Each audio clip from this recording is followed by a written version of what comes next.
अस्सलाम वालेकुम students. Anatomy and physiology की क्लास में जो बेसिकली हम लोग चैप्टर डिस्कस कर रहे हैं, चैप्टर का नाम है एंडोक्राइनोलॉजी।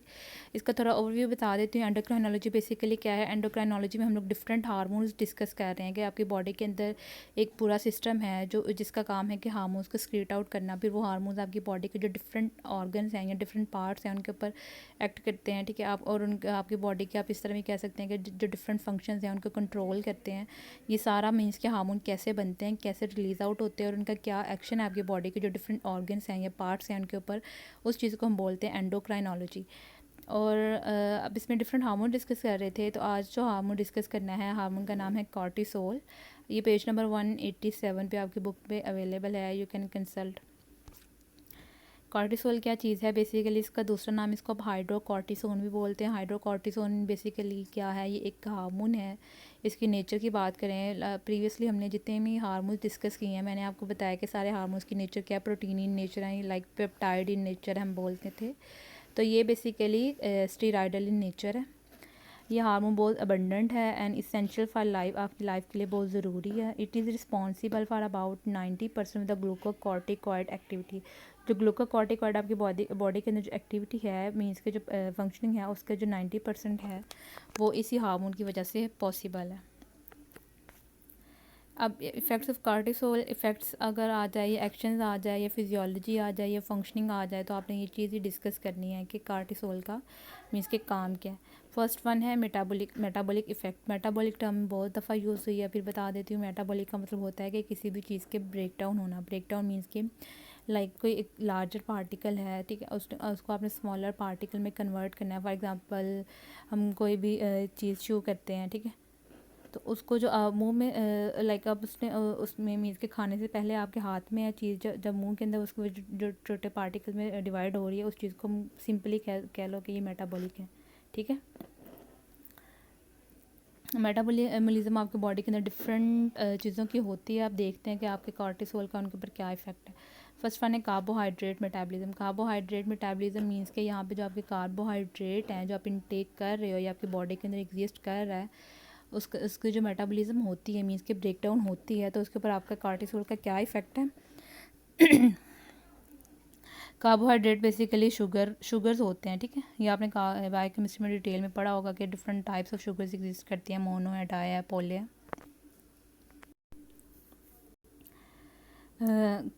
कार्बोहाइड्रेट मेटाबॉलिज्म के ऊपर कैसे इफेक्ट करती है। कॉर्टिसोल स्टिमुलेट करता है ग्लूकोनियोजेनेसिस। ग्लूकोनियोजेनेसिस बेसिकली क्या है, ग्लूको मीन्स के ग्लूकोज, नियो मीन्स के न्यूली, जेनेसिस मीन्स के फॉर्मेशन। ग्लूकोनियोजेनेसिस को अगर कंबाइन करें तो मीन्स के ग्लूकोज की न्यू मॉलिक्यूल्स का बनना इज़ नोन एज ग्लूकोनियोजेनेसिस। आगे कार्टिसोल क्या करते हैं, स्टिमुलेट करते हैं। स्टिमुलेट का मतलब होता है एक्टिवेट करना, प्रोवोक करना, उबारना, उस चीज़ को ट्रिगर करना in the liver by mobilising the amino acid from the extra hepatic tissues. अब यहाँ पे टर्म है extra hepatic tissue. Extra hepatic tissue means के हिपैटिक टर्म हम यूज़ करते हैं लीवर के लिए, ठीक है। टिश्यूज़ आपको पहले भी हम डिस्कस कर चुके हैं कि आपके जो डिफरेंट मीन्स के group of cells is known as tissues, ठीक है। अब जो आपके लीवर के अंदर एक्स्ट्रा हिपैटिक टिश्यूज मीन्स के जो फैटी टिश्यूज़ हैं, वहाँ पे जो अमाइनो एसिड एग्जिस्ट कर रहा है वो कहाँ मूव करता है, जो आपके लीवर के सेल्स की तरफ है। तो इसकी वजह से क्या होता है, वो अमाइनो एसिड्स कंबाइन होकर क्या करते हैं, ग्लूकोनियोजेनेसिस बनाना शुरू कर देते हैं। और नेक्स्ट क्या है, and bye increasing the enzymes of the gluconeogenesis. और दूसरे इसका क्या काम है कि जो आपके ग्लूकोनियोजेनेसिस के लिए जो मीन्स के उसका एंजाइम्स रिक्वायर्ड होते हैं उनको इंक्रीज़ करके। इसमें फिर आपने दो बातें क्या याद रखनी है कार्बोहाइड्रेट मेटाबॉलिज्म में। फर्स्ट वन ये है कि जो ग्लूकोनियोजेनेसिस के एंजाइम्स को इंक्रीज़ करता है आपका कार्टिसोल, और दूसरा ये कि जो आपके लीवर के एक्स्ट्रा हिपैटिक टिश्यूज़ हैं, या आप इस तरह कह लें कि जो एक्स्ट्रा हिपैटिक टिश्यूज़ हैं, एक्स्ट्रा हिपैटिक टिश्यू से जो अमाइनो एसिड्स एक्स्ट्रा हैं उनको मूव करता है लीवर की तरफ। देन कौन सा प्रोसेस स्टार्ट होता है, ग्लूकोनियोजेनेसिस का। सेकेंड है, it decreases the utilisation of the glucose cells by decreasing the oxidation of the NAD which is needed for glycolysis and decreasing the glucose transport into the cells. Glycolysis का मतलब होता है कि ऐसा process जिसमें आपका जो ग्लूकोज है उसकी ब्रेक डाउन हो रही है। ग्लाइको मीन्स के ग्लूकोज, लाइसिस मीन्स के ब्रेक डाउन होना। अब इसने ग्लूकोनियोजेनेसिस को ज़्यादा करना है, और जो ग्लाइकोलिसिस प्रोसेस है मीन्स के जिस प्रोसेस में ग्लूकोज की ब्रेक डाउन होनी है उस प्रोसेस को स्टॉप करना है। कैसे स्टॉप करना है, मीन्स के डिक्रीज़ करना है। जो आपका NAD है, NAD मीन्स के nicotine adenine dinucleotide, nicotine amide adenine dinucleotide, उसकी ऑक्सीडेशन को डिक्रीज़ करता है। ठीक है, इससे क्या होगा, जो आपका ग्लाइकोलिसिस का प्रोसेस है वो स्टॉप हो जाएगा। क्यों होगा, क्योंकि ग्लाइकोलिसिस के लिए NAD रिक्वायर्ड होता है। And by decreasing the glucose transport into the cells, और जो आपके सेल्स हैं वहाँ पे ग्लूकोज का ट्रांसपोर्ट नहीं होने देता, मीन्स कि वहाँ पे ग्लूकोज है जो उसको स्टोर रहने देता है in the form of glycogen. Third किस तरह करता है, it increases the blood glucose level due to increase gluconeogenesis and decreases the glucose utilisation. This condition is called adrenal diabetes.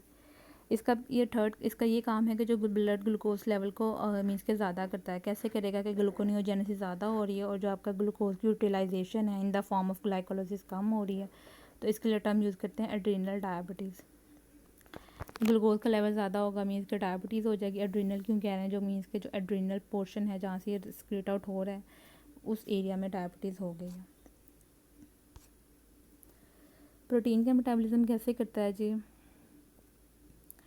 ये प्रोटीन्स का जो स्टोर है उसको रिड्यूस करता है in all body cells except those of the liver. This is caused by both decrease protein synthesis and the increase catabolism of the protein in the cells. Means के जो आपकी body के अंदर basically जो liver cells के अंदर है वहाँ पे प्रोटीन का जो स्टोरेज है इसने क्या करना है, उसको कम करना है। कैसे करना है कि जो प्रोटीन की सिंथेसिस कम करेंगे और जो आपका प्रोटीन का जो मेटाबॉलिज्म है उसको ज़्यादा करेगा। अगर आप इस तरह कर सकते हैं कि जो कॉर्टिसोल का मीन्स के जो प्रोटीन के मेटाबॉलिज्म पे इफ़ेक्ट है इन्वर्स है, लाइक अगर ये कार्बोहाइड्रेट के लेवल को ज़्यादा कर रहा है, जो प्रोटीन के लेवल को क्या करेगा, कम करेगा। थर्ड है फैट मेटाबॉलिज्म।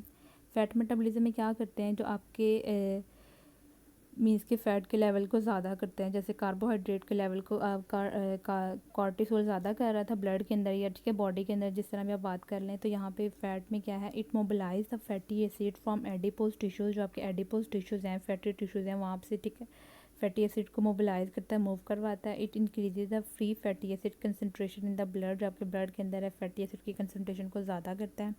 थर्ड है it increases the utilisation of the free fatty acid for energy. मतलब कि जो आपके फ्री फैटी एसिड आपके ब्लड के अंदर एग्जिस्ट कर रहे हैं, ठीक है, उनको उससे क्या होगा कि आपकी बॉडी को ज़्यादा एनर्जी मिलेगी। फोर्थ है जो आपके इलेक्ट्रोलाइट्स हैं। इलेक्ट्रोलाइट मीन्स के जिसके अंदर आपके आयंस आ जाते हैं, सोडियम पोटाशियम कैल्शियम। उनका मेटाबॉलिज्म कैसे करते हैं, it promotes the sodium and the chloride retention from the renal tubules. Means के जो आपके रीनल ट्यूब्यूल्स हैं, लाइक आपकी जो किडनी के जो ट्यूब्यूल्स हैं, वहाँ से सोडियम और क्लोराइड की रिटेंशन मीन्स के स्टोरेज को ज़्यादा करते हैं। It increases the excretion of the potassium by the kidney. और जो पोटाशियम है उसको स्क्रीट आउट करवाता है। मीन्स के सोडियम क्लोराइड को रिजर्व करता है, बॉडी के अंदर स्टोर करता है। रिटेंशन का मतलब होता है रिटेन करना, स्टोर करना। और पोटाशियम की एक्सक्रीशन करवाता है। एक्सक्रीशन का मतलब है कि स्क्रीट आउट होना, रिमूव होना बॉडी से। नेक्स्ट वाटर की मेटाबॉलिज्म कैसे करते हैं। वाटर के मेटाबॉलिज्म में ये है कि वाटर को ये स्टोर नहीं होने देता बल्कि वाटर का रिलीज आउट करवाता है बॉडी से। आपका कॉर्टिसोल कैसे करवाते हैं, it causes the diuresis. Diuresis का मतलब होता है कि इंक्रीज वाटर, ठीक है, या इस तरह आप कह लें इंक्रीज यूरिन फ्लो, यूरिनेशन ज़्यादा होना। कैसे, by suppressing the ADH। ADH anti diuretic जो हार्मोन है उसको स्टॉप कर देता है, सप्रेस कर देता है, जिसकी वजह से आपका जो वाटर आपकी बॉडी के अंदर प्रिजर्व नहीं होता बल्कि रिलीज आउट होता है। और by increasing the destruction of the ADH by the liver cells. जो आपका ADH है उसको डिस्ट्रॉय कर देते हैं। दो तरीके हैं, उसको सप्रेस कर देंगे, उसको डिस्ट्रॉय कर देंगे, जिससे क्या होगा कि वाटर का स्टोरेज आपकी बॉडी के अंदर नहीं होगा, मीन्स कि ये बॉडी से एक्सक्रीट आउट होगा। ये जो भी हमने सारे डिस्कस करे हैं ये सारे इसके मेटाबॉलिक इफ़ेक्ट थे। आज नेक्स्ट है जनरल इफ़ेक्ट्स को डिस्कस करना है। जनरल इफ़ेक्ट्स का मतलब है कि ओवरऑल बॉडी के जितने भी जो सिस्टम्स हैं उनके ऊपर कॉर्टिसोल का क्या इफ़ेक्ट है। CVS ये आपको मतलब पता है, कार्डियोवैस्कुलर सिस्टम ही इसके, जिसके अंदर आपका हार्ट और ब्लड वेसल्स आती हैं, उसके ऊपर क्या इफ़ेक्ट है। Cortisol increases the blood pressure because of the increase production of the angiotensinogen. आपका जो कॉर्टिसोल है ब्लड प्रेशर को ज़्यादा करता है। क्यों करता है, जो आपका एंजियोटेंसिनोजिन है उसकी प्रोडक्शन ज़्यादा करवा के। एंजियोटेंसिनोजिन बेसिकली क्या है, ये एक हार्मोन ही है बेसिकली, आप इस तरह कह लें। ये क्या करता है कि वेजो कंस्ट्रक्शन करता है, मीन्स कि आपकी ब्लड वेसल्स को तंग कर देता है, जिससे आपका जो BP है वो हाई हो जाता है। Increase sensibility of vascular smooth muscles to noradrenaline and adrenaline. जो आपके स्मूथ मसल्स हैं, वेस्कुलर स्मूथ मसल्स मीन्स के जो वेसल्स के जो मसल्स हैं उनकी जो सेंसिबिलिटी है नॉर एड्रीनालिन एंड एड्रीनालिन की तरफ ज़्यादा कर देता है, जिससे आप क्या होगा कि आपका बीपी ज़्यादा हो जाएगा। ब्लड वेस सेल्स के ऊपर क्या काम करता है? ब्लड सेल्स मीन्स कि आपको पता है कि आपके ब्लड के अंदर 3 टाइप्स ऑफ सेल्स एग्जिस्ट करते हैं, आरबीसीज एंड डब्ल्यूबीसीज एंड प्लेटलेट्स हैं। अब उनके ऊपर जो क्या इसका इफेक्ट है, प्लेटलेट के काउंट को इंक्रीज़ करता है। प्लेटलेट के काउंट को इंक्रीज़ करता है, इट मीन्स के जो आपकी मीन्स के क्लॉटिंग टाइम है उसको डिक्रीज़ कर रहा है, ठीक है।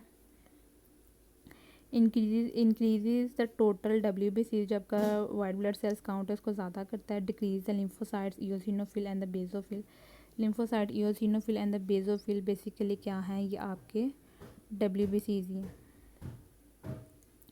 Increase the neutrophil, monocytes and the RBCs count, जो आपके न्यूट्रोफिल या मोनोसाइट आरबीसीज काउंट को इंक्रीज करता है।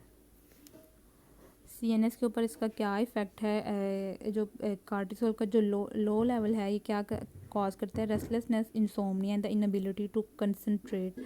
रेस्टलेसनेस का क्या मतलब होता है कि आपको मीन्स के बेचैनी की कंडीशन, अगर आप कार्टिसोल का लेवल मीन्स के आपकी बॉडी के अंदर कम है तो आपको रेस्टलेसनेस वाली फीलिंग आएगी। या इंसोम्निया मीन्स कि आपको नींद नहीं आएगी, lack of sleep. And inability to concentrate, कि आप किसी भी चीज़ के ऊपर फोकस नहीं कर पाते। सेकंड है cause the excitation of the CNS, जो आपका सेंट्रल नर्वस सिस्टम है उसको एक्साइट करता है। पेप्टिक अल्सर का भी ये कॉज मतलब कॉर्टिसोल में मीन्स के उसकी भी रीज़न। नेक्स्ट है फोर्थ पे है ऑन बोन के ऊपर इसका क्या इफेक्ट है? एक्सेस कॉर्टिसोल में cause a defect in the synthesis of the protein matrix.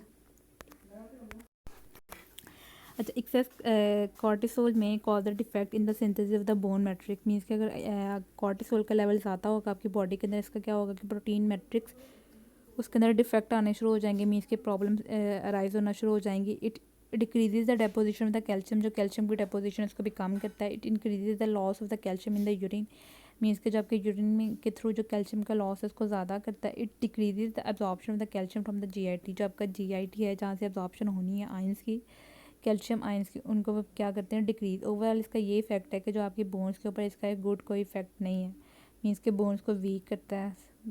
किस तरह करेगा? क्योंकि ना ये कैल्शियम को स्टोर कर रहा है, अगर जो आपकी बॉडी के अंदर जो कैल्शियम मीन्स के बन रही है लाइक, तो उसको भी रिलीज आउट कर रहा है थ्रू यूरिन या थ्रू फीसिस।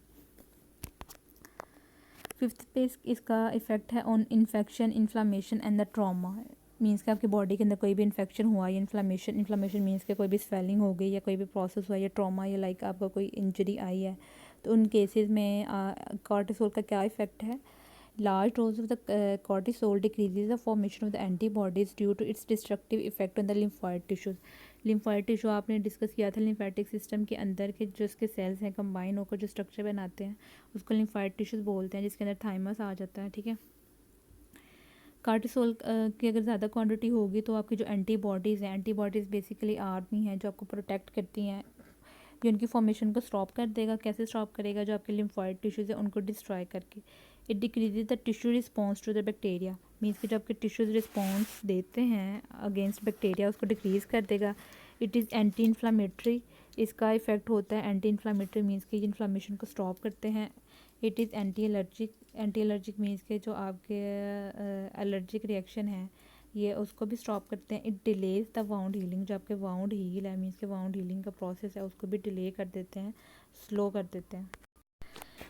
अगर ओवरऑल इफेक्ट देखेंगे इन्फेक्शन में क्या है कि आपके इन्फेक्शन के जो प्रोसेस है मतलब कि एंटीबॉडीज़ की फॉर्मेशन है उसको डिले कर देता है, और जो आपका बैक्टीरिया के अगेंस्ट आपका टिश्यू रिस्पॉन्स है उसको स्लो कर देता है। एंटी इन्फ्लामेटरी इफेक्ट है, एंटी एलर्जिक इफेक्ट है, और वाउंड हीलिंग के प्रोसेस को स्टॉप करता है। ये आपका सारा कार्टिसोल के अबाउट था।